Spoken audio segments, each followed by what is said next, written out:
High cutie, বলছি একটু খাবো? এটা কিন্তু তুমি একদমই ঠিক করলে না। আমি তো দেখছিলাম যে খাবারটা ভালো না খারাপ। যদি এই খাবারটা খারাপ হয় তাহলে তোমার তো শরীর খারাপ করবে, তার জন্যই দেখছিলাম একটা খেয়ে। আমি জানি এই খাবারটা ভালো। ঠিক আছে, তুমি তোমার খাবার নিয়েই থাকো, তাহলে আমি তাহলে এই লেবুটা নিয়ে যাই। টাটা। চল, যা চাক না আছে হয়ে যাবে এতে। চুল্লুর বোতলটা দে আমাকে। এই কি হলো, চুল্লুর বোতলটা খালি খালি লাগছে কেন?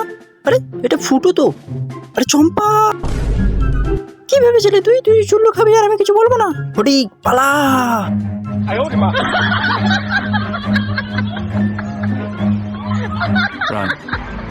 রাজু এদিকে এদিকে। ভাই তাড়াতাড়ি দরজাটা খুলে রাখ, তোর বৌদি আজকে মেরে ফেলবে আমায়। শালা আমাকেও ঢুকতে দে, আমাকে না ঢুকেই দরজাটা বন্ধ করে দিল। চম্পা চুল্লু খাবো না, চম্পা চুল্লু খাবো না। আজ তোর একদিন কি আমার একদিন। তোরা শালা আমার থেকে খুব চালাক না, আজকে তোদের তিনটে ধরতে পারলে মুন্ডু খুলে নেবো। কোথায় তোরা বল? ওরে বাবা, এটা আবার কোন জায়গায়? এটা তো আগে কখনো আসেনি। আরে বাবা, এটা আবার কি? স্টার্ট।